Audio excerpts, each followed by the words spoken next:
আমার না বসতো, কথা বলতো, দেখা হইতো। যেদিন মারা গেল তার আগের দিনের সাথে দেখা হয়েছে পরিচালক সমিতির সামনে। তো করে সাপ ধরতে বললো ঝন্টু ভাই, কিন্তু সাপ ধরবে না, চিৎকার দেখা নাকানি শুরু করে দেয়। ঝন্টু ভাই পায়ে ধরে বলেছে। ফিল্ম ভালোভাবে হলে অবশ্যই দেখবেন আপনারা। আর সিনেমা হল তো আমাদের নাই এখন। তো যেসব শিল্পীরা কাজ করে তাদের তো আর একাধিক ছবি নাই। ফিল্ম ক্লাব নির্বাচনে এসে তো অবশ্যই ভালো লেগেছে, ভালো লাগছে। ফিল্ম ক্লাব আমাদের প্রাণের সংগঠন, আমাদের নিজস্ব একটা ঘর, যা বাংলাদেশ ফিল্ম ক্লাব লিমিটেড, আমাদেরই ক্লাব। আজকে আমাদের একটা ঈদের মতো একটা আনন্দ লাগছে যে সবাইকে দেখতে পাচ্ছি। আমরা সেই উৎসব নিয়েই কিন্তু নির্বাচনে ভোট দিচ্ছি। ডিসেম্বর মাস অনেকে কোথাও বেড়াতে যাবে, কেউ ছুটিতে আছে বা কেউ দেশের বাইরে আছে, সেক্ষেত্রে তো আসলে অনেকের হয়তো আশা হয়নি না। মানে আমাদের তো ফিল্ম এমনি কম হচ্ছে বাংলাদেশে। ফিল্ম ভালোভাবে হলে অবশ্যই দেখবেন আপনারা। আর সিনেমা হল তো আমাদের নাই বলতে গেলে, চলে গেছে অনেক সিনেমা হল।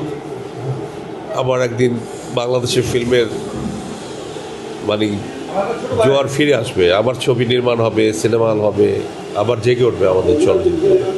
আমি আশা করছি ইনশাল্লাহ। আসলে ফিল্মটা তো শিল্পীদের কিছু করণীয় থাকে না, আমরা তো অভিনয় করি, তাই না? এখন যদি ছবি প্রযোজনা হয় তখন পরিচালকরা ছবি বানাতে পারে, আর সেটা কিন্তু ডিপেন্ড করে সিনেমা হলের সাথে। যে সিনেমা হল, আমরা যে সিনেমাগুলো বানাবে প্রযোজকরা, সিনেমা হল ছাড়া চালাবে কোথায়? সেই জন্য হচ্ছে না। আর প্লাস সব কিছুরই বাজেট বেড়ে গেছে।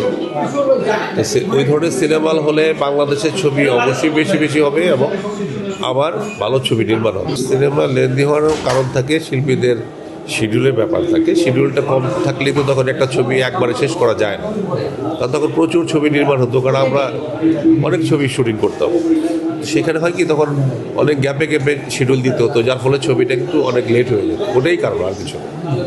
আর এখন তো ফ্রি, এখন তো যেসব শিল্পীরা কাজ করে তাদের তো আর একাধিক ছবি নাই, ওরকম ছবি নির্মাণ হচ্ছে না, একবারে টানা শিডিউল দিয়ে ছবি শেষ করে দিচ্ছে শুটিং করে। মান্না তো আমাদের বন্ধু মানুষ ছিল, আমাদের অনেক স্মৃতি আছে যেগুলো আসলে বলে শেষ করা যাবে না। এই ঝন্টু ভাইয়ের একটা ছবি ছিল রূপসী নাগিন, সেখানে অনেক সাপ ধরতে হবে, সাপুরিয়ার ছেলে আর কি, দুইজন, আমি এবং মান্না, আমর শরীফ সাপুরিয়া। তো করে সাপ ধরতে বললো ঝন্টু ভাই, কিন্তু সাপ ধরবে না, চিৎকার দেখা নাকানি শুরু করে দেয়। ঝন্টু ভাইয়ের পায়ে ধরে বলেছে, সব সাপ টেনে ধরতে দেন। তা আমি বললাম, আমি তো সাপ জীবনে দেখিনি, শহরের বলা। তুই আমার আচ্ছা ধরো, ঝন্টু ভাইকে পারবি নি? আমি পারব, দেন। তা আমি 2 হাতে 2টা ধরছি। ও পিছন থেকে টাকা দেখছে যে ভাই তুই খুব ভালো সাপ ধরছিস।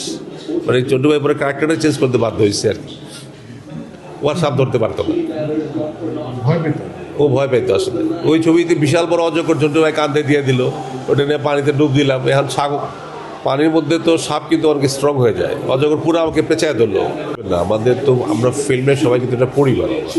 আমাদের মাছ থেকে কেউ যদি ঝরে যায়, চলে যায়, আমরা কিন্তু খুব কষ্ট পাই। আমরা শিল্পী মানুষ, আমরা অবশ্যই হাহাকার করি। আমার না বসতো, কথা বলতো, দেখা হইতো। যেদিন মারা গেল তার আগের দিনের সাথে দেখা হয়েছে পরিচালক সমিতির সামনে।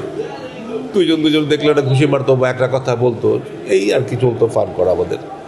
পরে তো শুনলাম রাতেও ভর্তি হয়েছে ইউনিট হাসপাতালে অবস্থা খারাপ। দেখতে গেলাম অলরেডি তখন মারাই গেছে।